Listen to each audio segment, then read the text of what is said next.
In this example, we will solve a one-dimensional soil column as the one you can see in this figure. We will consider a horizontal length L and a vertical height H.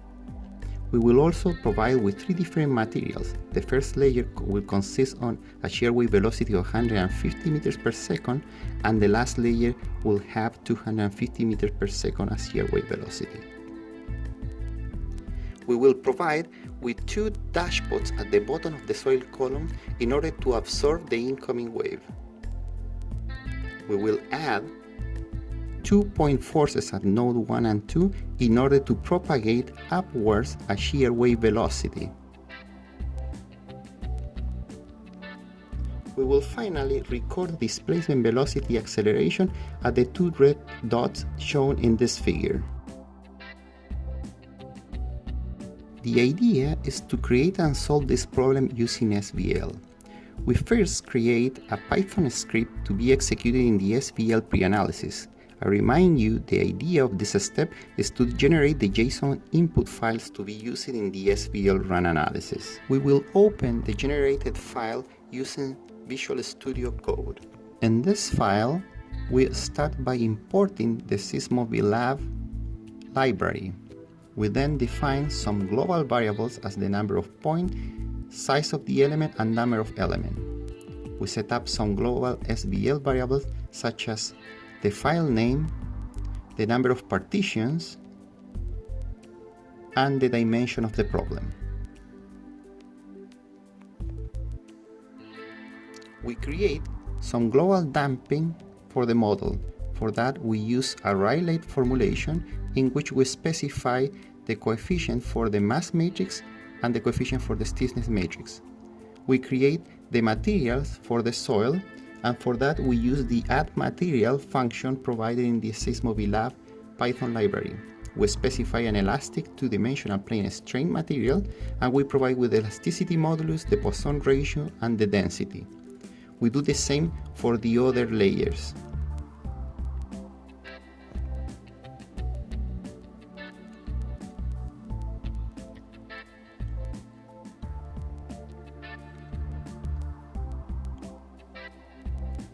We then create a material for the dashpot. For that, we specify a viscous 1D linear material. We create the nodes using a for loop for which we use the add node function. We specify 2 degrees of freedom per node, and we provide with the coordinates of that node. We then create 2 more nodes for the Leismer dashpot that we are going to add at the bottom of the soil column.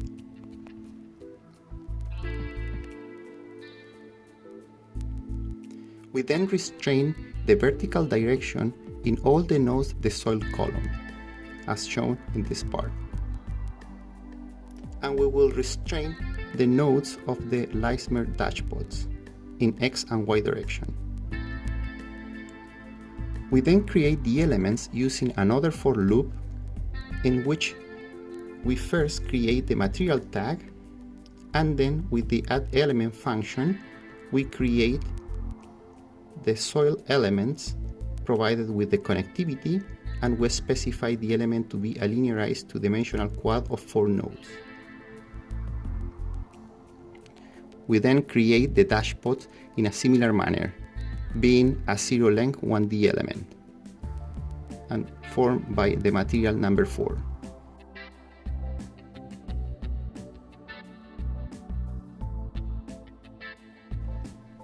We create the load, and for that we first create a function which is going to be a time series and is going to be provided in the Riker.in file.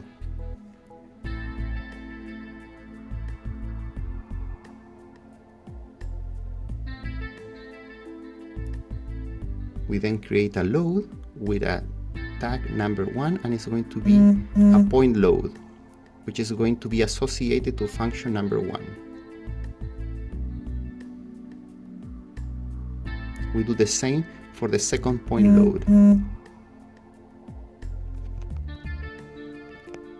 We create a combination of loads, and we will name it a soil column, and it will be formed by load tag 1 and 2 with factor of 1.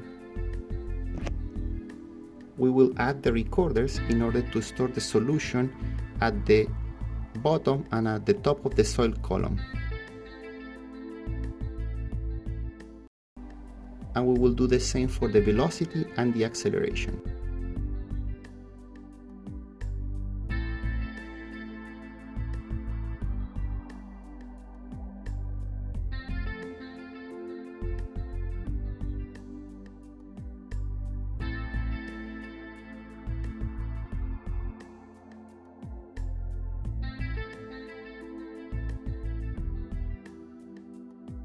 We create a simulation by specifying 4 entities.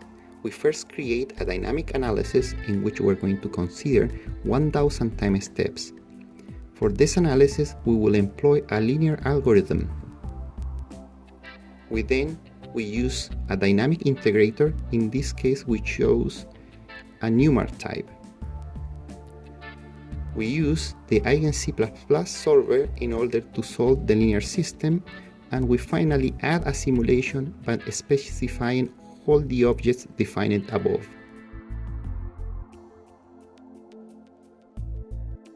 Then we will create the SVL run analysis file using the create run analysis file function.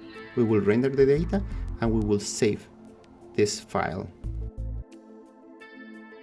In order to execute the file we have generated, we first export the Python path, which is where the pre-analysis is located.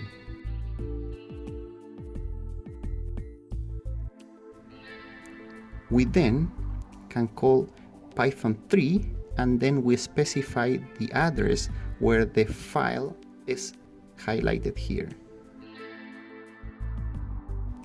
Once we hit enter, we will see, like in the root directory, 3 folders are going to be generated: the paraview, the partition, and the solution folder.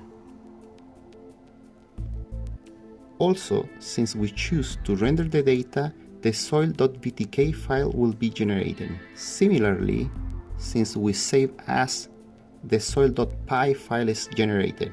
Inside the paraview file, we will store all the VTK files, which in the partition file, we will find the JSON file, and in the solution file, specifically in the soil column folder, all the other recorders files are going to be stored in this folder.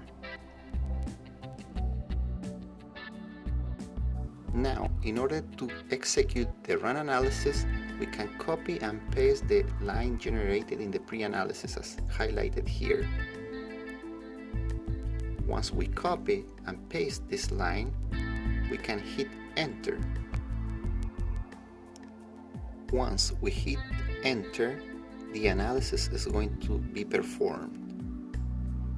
100% will represent that the analysis is complete. Inside the solution folder, we will find the file acceleration, displacement, and velocity as we requested in the recorder. In the paraview file, we will find all the animations files provided with the VTK extension. If we open displacement, velocity, and animation files, we find a header of 3 lines with information of the recorder: the number of recorded nodes, the number of columns of data, total number of degree of freedom, and number of time steps. Node tag, number of degree of freedom, and degree of freedom list. And similarly information for node 201.